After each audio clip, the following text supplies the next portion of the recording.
নমস্কার বন্ধুরা, আশাদের খোঁজে রান্নাঘরে আপনাদের স্বাগত জানাই।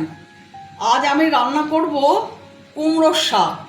কুমড়োর শাক ভালো করে ধুয়ে নিয়ে আমি সেদ্ধ করে নিয়েছি, সেদ্ধ করে রেখেছি। এটা পেস্ট করব।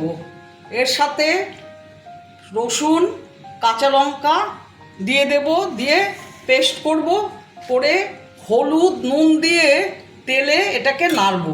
মানে কুমড়ো শাকের ভর্তা তৈরি করব আজকে। আমি এখন এটা পেস্ট করে নেব।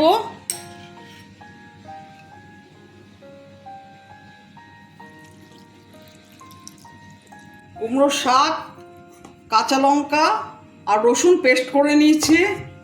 এবার গ্যাস অন করে দেব। তেল দিয়ে দিচ্ছি, সর্ষের তেল দিলাম। তেল গরম হয়ে গেছে, একটা শুকনো লঙ্কা ফোড়নে দিয়ে দিলাম। পেস্টটা দিয়ে দিচ্ছি।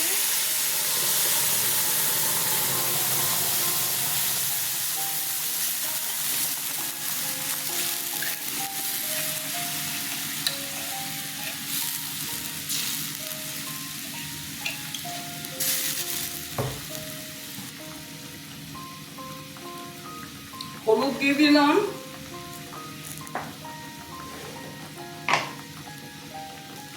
স্বাদ মতো নুন দিয়ে দিলাম।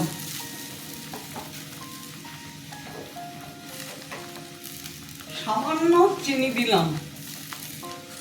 এবার এটা নাড়বো।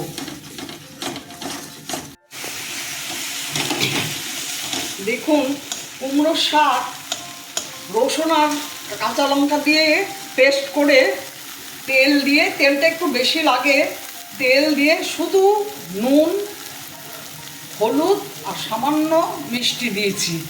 কিন্তু এটা এত টেস্টফুল খেতে হয়, গরম ভাতের সাথে দারুণ খেতে লাগে। আপনারা এইভাবে করে খেয়ে দেখবেন, সত্যিই দারুণ খেতে হয় এটা। কুমড়ো ডাঁটাগুলো তরকারি অবশ্য খেয়েছি চিংড়ি মাছ দিয়ে, অন্যান্য সবজির সাথে, কিন্তু পাতাগুলো আমি এইভাবে ভর্তা করে দিচ্ছি। আমার তো ভীষণ প্রিয়। আপনারা খাবেন, আপনাদেরও খুব ভালো লাগবে।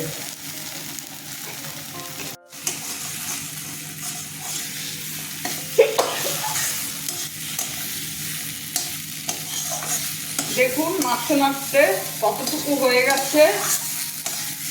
আমার এটা কমপ্লিট হয়ে গেছে।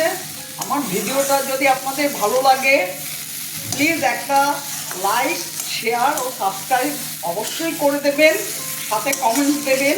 আপনারা ভালো থাকবেন, সুস্থ থাকবেন। ভিডিওটা দেখার জন্য ধন্যবাদ। আপনারা লাউ শাক না, কুমড়োর শাক এইভাবে করে খেয়ে দেখবেন, খুব ভালো লাগবে। আমি এখন গ্যাস অফ করে দেব। আমার এটা হয়ে গেছে,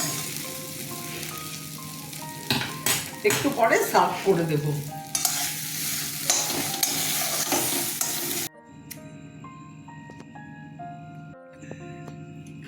দেখুন, এটা একটা মন্ড মতো হয়ে গেছে পুরো। এখন আমি তুলে নিচ্ছি। আপনারা অবশ্যই করে খাবেন, করতেও কিন্তু কোনো সমস্যা নেই। তো পাতাগুলো ভালো করে ধুয়ে একটু গরম জলে সেদ্ধ করে মিক্সিতে পেস্ট করে দেখুন সার্ভ করে দিচ্ছি।